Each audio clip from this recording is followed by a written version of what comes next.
Gambia's Constitutional Review Commission has published draft constitution of the country for the final public review. President Barrow leaves for a nationwide tour beginning Monday. The 2019 International Conference on Population and Development wraps up in Nairobi. These and more coming on the world today.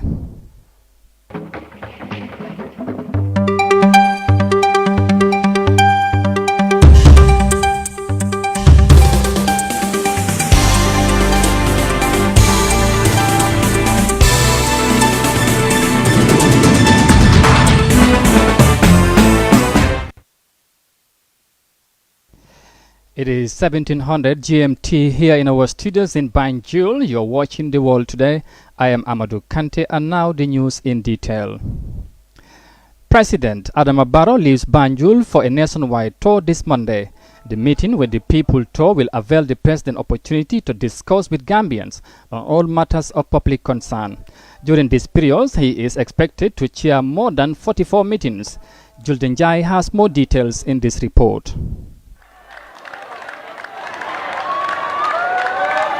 President Barrow is scheduled to embark on a nationwide tour to dialogue and assess the conditions of the country and her people, in which he will chair over 44 meetings. The tour, which will commence on November 18, is in fulfillment of Section 222, subsection 15 of the Gambia's 1997 Constitution. His mandate. During the tour, the president will also assess the conditions of the people and gather first-hand information on the impact of government policies on their lives. The State House release also stated that the president will use the opportunity to reiterate his call for unity, social cohesion, and harmony in the pursuit of peace, security, socio-economic, and political progress of the country. For the first part of the tour, the presidential delegation will hold meetings in North Bank region and the Central River region North, while the rest of the week will be spent in the Upper River region. Over the weekend, the delegation will stop in parts of the CRR South and the Lower River region. The final leg of the tour will take place in West Coast region, Kanifing municipality, and the Greater Banjul area, with a mega meeting in the capital city of Banjul. For iAfrica News, I am Julden Jai.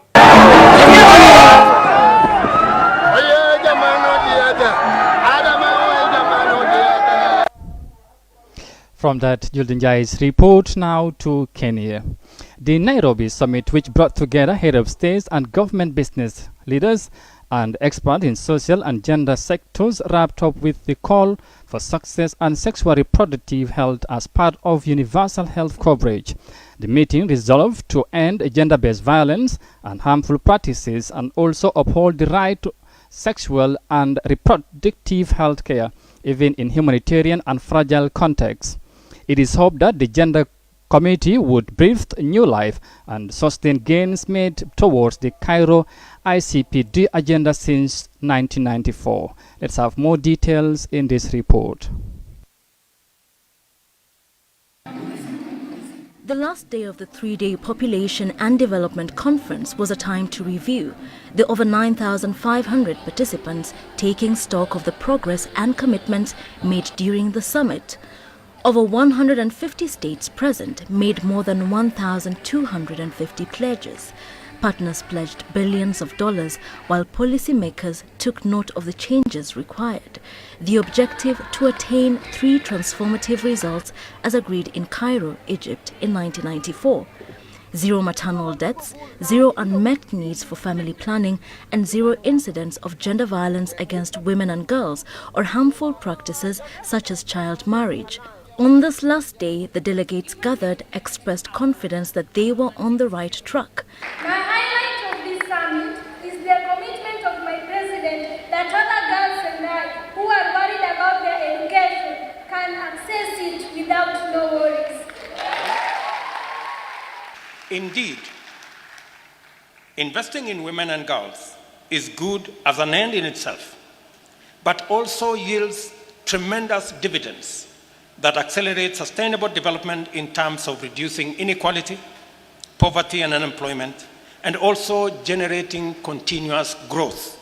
While stakeholders stressed the links between upholding women and girls' sexual and reproductive health rights and sustainable development, leaders were split on issues such as abortion and same-sex relationships. Countries, you've committed to increasing national health budgets, to expand access to modern contraceptives, and to train midwives and do so much with health workers. Countries committed to greater inclusion of people with disabilities, of those who identify as LGBTIQ, of anyone who has been excluded, so that everyone can access services and enjoy full and equal rights. A section of countries have failed to endorse the new non-binding Nairobi statement to accelerate efforts in implementing the conference promises. The Nairobi statement is a framework of commitments to complete the unfinished business that came out of a previous meeting in Cairo. The statement points to areas where more progress and specific commitments are urgently needed. We talk a lot about sexual and reproductive health and rights for women, and often we forget that many adolescent girls fall pregnant very early, they are forced into marriage, they don't have access to services, etc. So many of the commitments have centered on the adolescent girl, and we're really pleased with that. The difference in opinions about specifics, meaning each country must figure out what keeping the Cairo promise means to itself and its citizens when it comes to policy decisions. From that report there in Kenya, let's come back home and talk politics. The United Democratic Party on Thursday expelled members of the National Assembly for alleged siding with President Barrow. The move came a day after the party executive in Busumbala gave its National Assembly member, Sekuba Jaju, 17 days to apologize or face consequences. Honorable Jaju, together with Fatmata Jawara, National Assembly member for Talindin, and Sekou Maram of Latri Kunda, Sabiji had openly declared support for a 5-year transitional term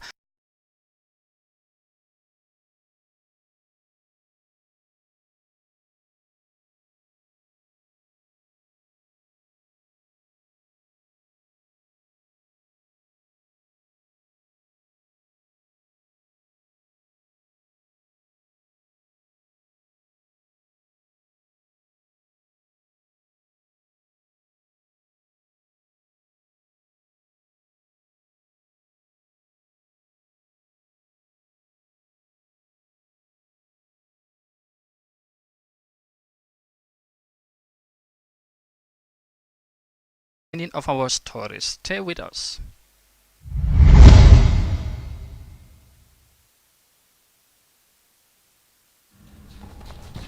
Tegla yo foda atabuka sonna tegla oda atabuka sonna kategola atabuka sonna tegla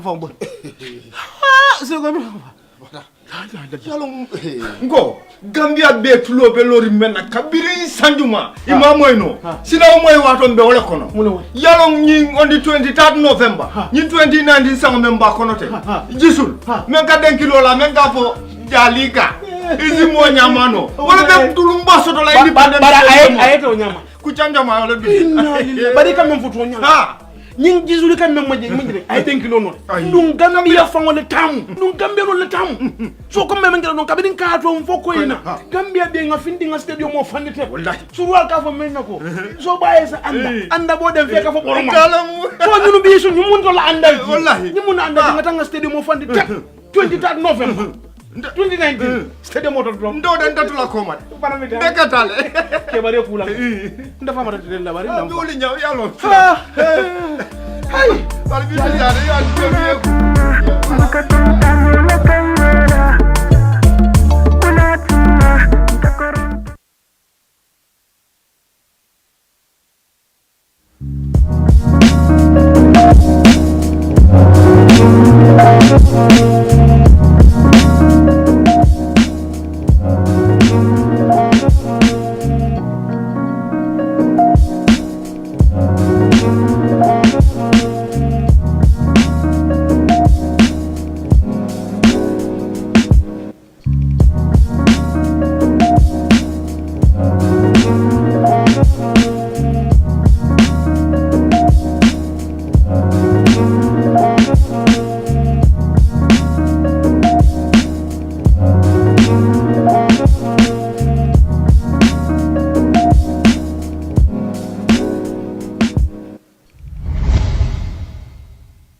Welcome back. You are watching The World Today on iAfrica TV, and now we take a look at the remaining of our stories. The Minister of Finance and Economic Affairs is expected to deliver the 2020 budget speech before the National Assembly on Monday. The 2019 budget uncalled on limiting net domestic borrowing to 1.3% of the GDP by application of fiscal discipline. Narrowing down the deficit and domestic borrowing has been the case in terms of policy, with over more investment to promote stability in the economy. However, the public debt situation still continues to put immense pressure on current investment pattern, which is likely to continue in the near future. The economy of the Gambia is heavily reliant on agriculture, with about 65% of the population depending on crops and livestock for livelihood. The country has no important mineral for global market, which is among the right explanation for its tax-based economy. Whilst agriculture accounts for 23% of gross domestic product, the sector is anticipated to form a significant portion in the 2020 budget. According to the 2019 budget, tax accounted for $25 billion, grants generated $13 billion, and non-tax brought in $1 billion to the total revenue. Some of the notable expenditure were $4 billion on personal emoluments, $15 billion on developmental facilities such as access and quality on basic health and education, and $6 billion on other current charges. More than $2 billion was allocated for the payment of interest on past borrowings. How would next year's budget differ from that of the 2019? The Monday presentation and further debate on the subject by members of the National Assembly will be the subject areas of public concern. From that, now to South Africa. Because in South Africa, stakeholders in the agricultural sector are discussing the plight of farming in the wake of drought in the area. All areas of Cape Town and the Limpopo areas are considered the worst hit by the disaster. Let's have more details in this report. The report paints a bleak picture. Drought is ravaging Southern Africa. It's also creating fears of serious food insecurity in large parts of the region. Climate change is the number one international risk.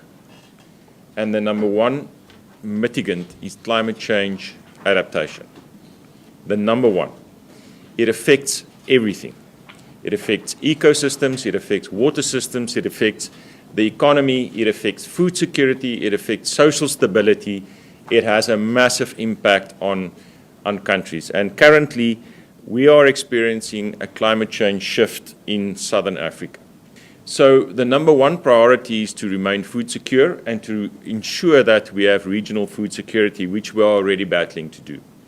It impacts very severely on the commercial farmers.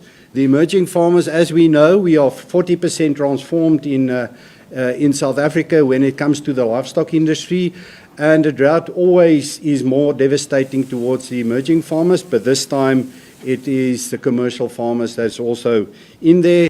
The water shortage issue in Southern Africa also presents serious problems for farmers. In October, the Water and Sanitation Ministry pleaded with South Africans to use water sparingly to avoid the taps running dry. A dairy cow need about 2.5 to 3 liters of water per liter of milk that it produces on a daily basis. So we're looking at, a cow that's producing about 40 liters will need about 120 liters per day.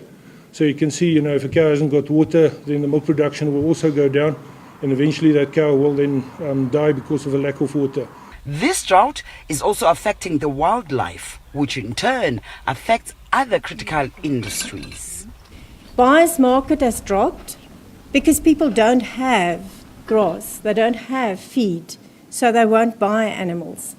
We've seen hunters and tourism market being negatively affected. Who wants to hunt an animal which is on its last legs, and who want to go on a game drive seeing wildlife dying? In South Africa, agriculture is viewed as the best vehicle to address poverty and revive rural economies. Well, viewers, from that report in South Africa, of course, we will now bring this news bulletin to an end. But for more on this, you can also log on our website on iafrica.tv. But you can also join me on 1930 GMT for another news bulletin. Once again, I am Amadou Kente, and bye for now.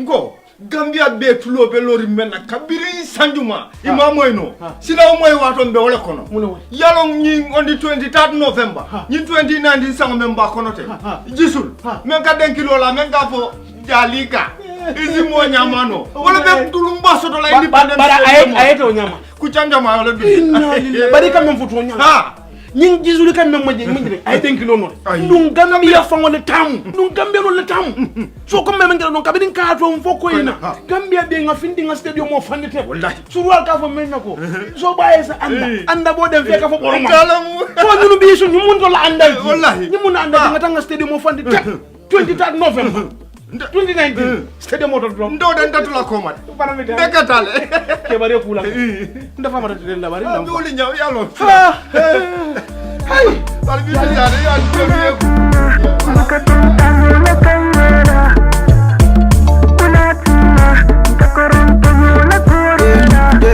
If you wish me well, I will wish you well. If you pray for me, I will pray for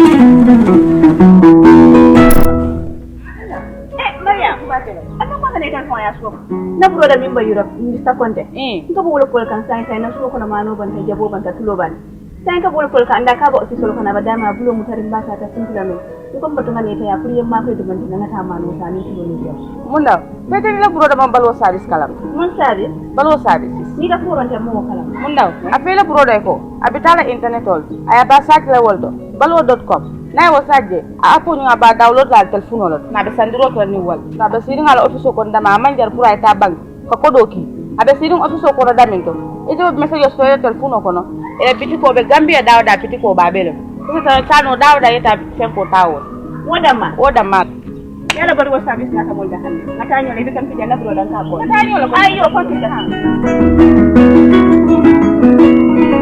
balwo service dinkirala jampo o manken na kolaya ko balwo service al demano kaje ko ale domor feŋol sang alla dimbaya moli ana lakkanun tewol wato bela ani wat sudum fanan kono balwo service la dinkiralu ani la do kunyolu e be banko karo beto kabirin katon fo koyna nalla fa ko ku ko tan so balwo service la kolto ali commandi telephone line la melbuko 9400213 7694319 wala 3192870 wala hankabi alta internet do alila kulu jibe www.baluwo.com